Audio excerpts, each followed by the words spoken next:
Hi, TJ here, Expert Creatives with Rob Maggs, and I want to show you how to license the software. It's very simple. Once you download the zip, open it up, drag the folder to your desktop.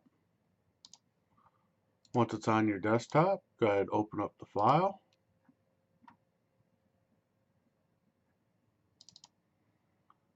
And from here, we're going to go ahead and click on the executable file. It's going to ask you for email and license.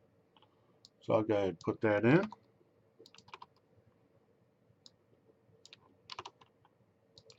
Paste and submit. Now at this point, just wait for the software to install. It may come up telling you it's installing support files. Don't double click it again, just let it install. As soon as it finishes installing, it will open up the software as this. And the software's been installed for you. Please continue on to the next video. Thank you.